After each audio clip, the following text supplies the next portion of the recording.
Welcome back to the archives. I'm Brittany, and I'm here to tell you another true story. As always, thank you for joining me. The story of Mica Miller is one that chills the bone and begs for answers. It is a tale that has left an indelible mark on everyone who has come across it, a story that refuses to be forgotten.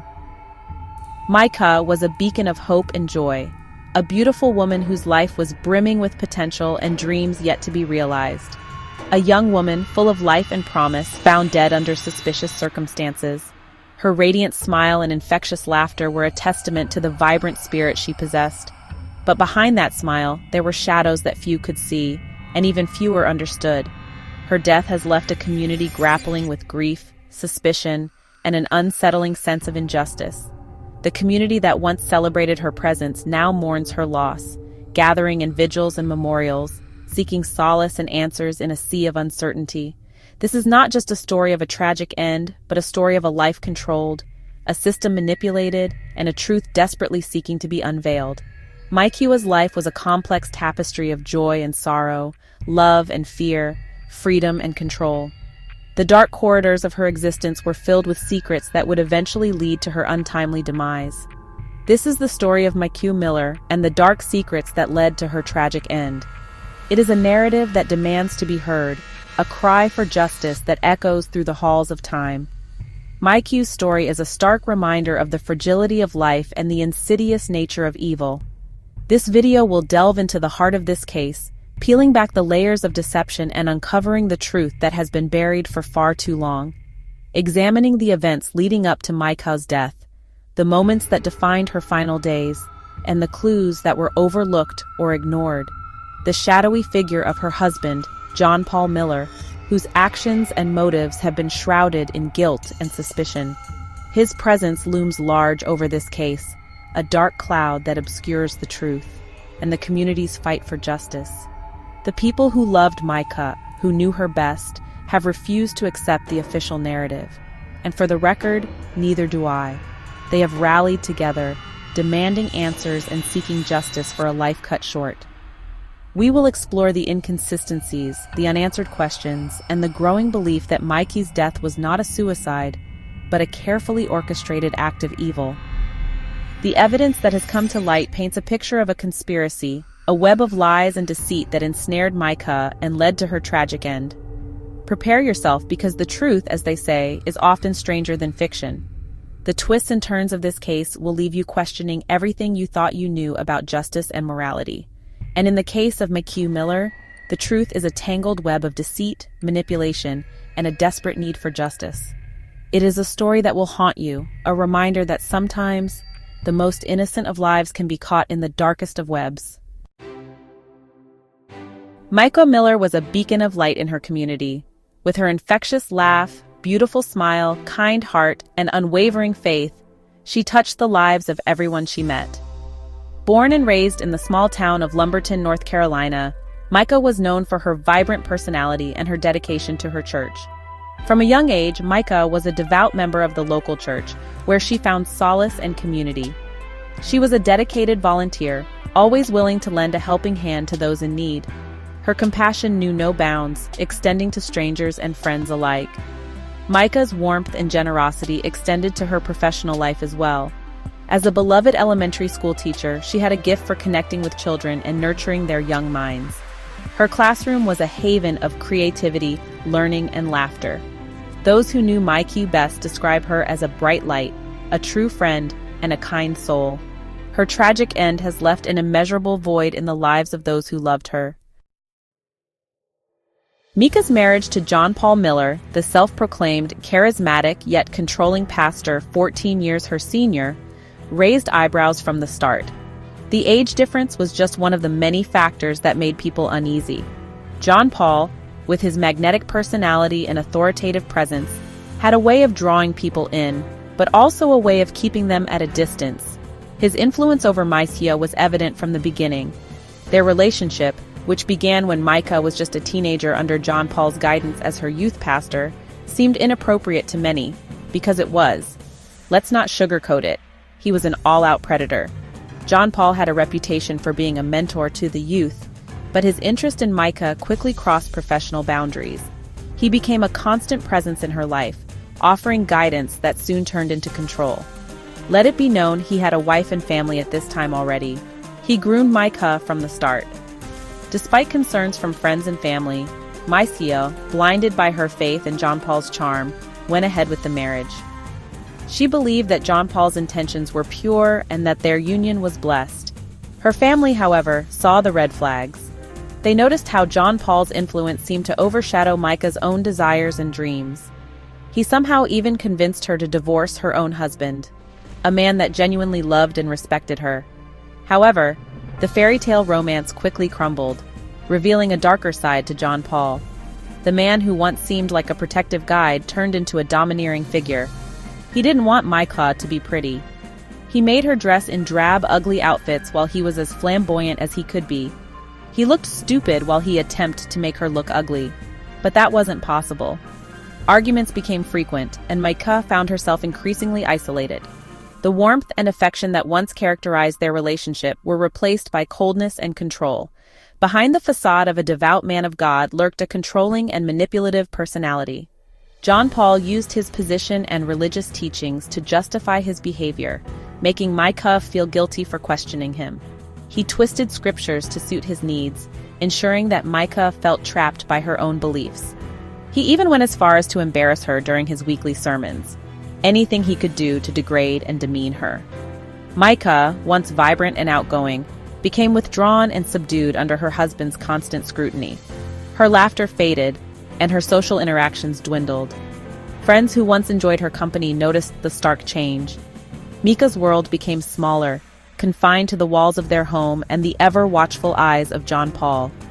John Paul exerted control over every aspect of Mica's life, from her finances and social interactions to her clothing and even her thoughts. He dictated what she wore, who she could speak to, and how she spent her time. Mica's independence was systematically stripped away, leaving her feeling powerless and dependent. He isolated her from her loved ones, creating a suffocating environment of fear and dependence. Mica's phone calls were monitored, and her outings were restricted. The once open and trusting relationship she had with her family and friends was replaced by secrecy and fear. John Paul's control was all-encompassing. Mica's friends noticed a drastic change in her demeanor, with her once radiant personality replaced by a shadow of her former self. They saw the light in her eyes dim, replaced by a constant look of worry and sadness. Conversations with Mica became strained, as she seemed to be always on edge, careful of what she said. As the cracks in their marriage widened, Mica found the courage to confide in her closest friends. She shared the reality of her life behind closed doors, the fear that gripped her daily, and the control that John Paul exerted over her. Her friends listened, offering support and urging her to seek help. She revealed her growing fear of John Paul, his controlling behavior, and her desire to escape the suffocating relationship. Mica's admission was the first step towards reclaiming her life. With the support of her friends, she began to see a way out, a glimmer of hope in an otherwise dark situation. The journey ahead was uncertain, but Mica knew she had to take it to regain her freedom and sense of self. April 27th, 2024, dawned like any other spring day in Lumberton, North Carolina. The sun rose over the quiet town, casting a golden hue over the streets and homes. Birds chirped, and the scent of blooming flowers filled the air, signaling the promise of a beautiful day ahead. Lumberton, a town known for its close-knit community and serene landscapes, was waking up to what seemed like another ordinary day. Little did the residents know, this day would be etched in their memories forever, marking a turning point that would leave them grappling with questions and sorrow. But by sunset, the town would be reeling from the shocking news of Mica Miller's death. The vibrant morning had given way to a somber evening, with whispers of disbelief and grief spreading like wildfire.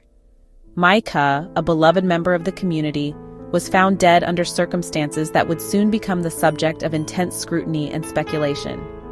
Found lifeless in the shallow waters of Lumber River State Park, a single gunshot wound marring her body, Mica's death was quickly ruled a suicide. The scene was cordoned off with police tape, and investigators combed through the area searching for clues. The park, usually a place of tranquility and natural beauty, had become a grim reminder of the fragility of life. The official narrative, distraught over a recent separation from her husband and struggling with depression, Mica took her own life. Old photographs of Mica and her husband, once symbols of happiness and love, now seemed to tell a different story. Friends and family were left to grapple with the painful reality of her loss, trying to reconcile the Mica they knew with the one described in the official reports. But for those who knew and loved her, this explanation felt incomplete, a rushed judgment that ignored the unsettling details surrounding her death. Conversations in hushed tones filled the air as the community came together, seeking solace in each other's company. They shared memories of Mica, painting a picture of a woman who was much more than the sum of her struggles. Mica, they argued, was a fighter, a survivor, not someone who would succumb to despair. She had faced challenges before and had always emerged stronger. Her resilience was a defining trait, one that made the official narrative hard to accept. The Mica they knew was a beacon of strength, someone who inspired others with her courage and determination. Adding to the suspicion, Mica had purchased a handgun only hours before her death, a detail deemed uncharacteristic by those close to her. The purchase raised eyebrows and questions. Why would she buy a gun if she intended to end her life? This action seemed out of place, inconsistent with the behavior of someone planning to commit suicide. Furthermore, a witness at the park reported hearing a woman crying followed by a single gunshot, contradicting the image of a premeditated suicide. The witness's account added another layer of mystery to the case. The sound of a gunshot, preceded by cries of distress, painted a picture of a struggle, not a planned act of self-harm. And then there was the question of how Mica's body ended up in the river, an improbable feat for someone who had supposedly shot themselves. The logistics of the situation didn't add up. How could she have moved herself into the water after sustaining a fatal gunshot wound? This inconsistency further fueled doubts about the official conclusion. These inconsistencies, brushed aside by authorities, fueled whispers of foul play and painted a chilling picture of a life tragically cut short. The community, unwilling to accept the official story, began to piece together their own theories. The whispers grew louder, and the sense of unease deepened. Mica's death was not just a personal tragedy, it became a symbol of unanswered questions and a quest for truth in a town forever scarred by loss. In the aftermath of Mica Miller's tragic end, the investigation revealed a series of events that led to her untimely demise. The authorities pieced together the evidence, uncovering the dark secrets that had been hidden for so long. John Paul Miller, Mica's husband, was arrested and charged with multiple offenses, including coercion and abuse. The facade of a loving husband crumbled, exposing the sinister reality that Mica had endured. The community, once shrouded in grief and confusion, now grappled with a new wave of emotions. Anger, betrayal, and a desperate need for justice permeated the air. Friends and family who had once questioned the official narrative felt a bittersweet vindication. Their instincts had been right. Mica's death was not a simple case of, but a tragic consequence of a life marred by domestic violence. As the case unfolded, harrowing details emerged. Testimonies from friends, neighbors, and even Mica's own diary entries painted a picture of a woman trapped in a cycle of manipulation and fear. John Paul's controlling behavior, his threats, and the emotional torment he inflicted on Mica became clear. The evidence was overwhelming, leaving no room for doubt about his culpability. Video evidence of his craziness, proof that he had been drugging her, texts that showed just how evil and controlling he was showed the true narrative of his abuse. Mica's story became more than just a local tragedy. It transformed into a powerful symbol of the fight against domestic violence. Her courage in the face of adversity inspired many to speak out and seek help. Support groups and awareness campaigns sprang up in her honor, aiming to prevent such tragedies from happening again. Her legacy lives on, reminding us of the importance of vigilance and support for those in need. Mica Miller's life, though cut short, continues to make an impact, urging us to listen, to help, and to never turn a blind eye to the suffering of others. In her memory, Lumberton found a renewed sense of purpose, determined to protect and uplift those who might be silently struggling. The town, forever changed by Mica's story, emerged stronger and more united. Her death, while devastating, sparked a movement of compassion and awareness, ensuring that her voice would never be silenced. Mica Miller's spirit endures, a beacon of hope and resilience in the face of darkness. Share this story so we can find justice for Mica. Hopefully, John Paul is prosecuted for all that he's done and he somehow gets what he deserves. Thank you for joining me in this terrible tragedy. As always, stay curious and make sure to like and subscribe and hit that notification bell. Thank y'all so much.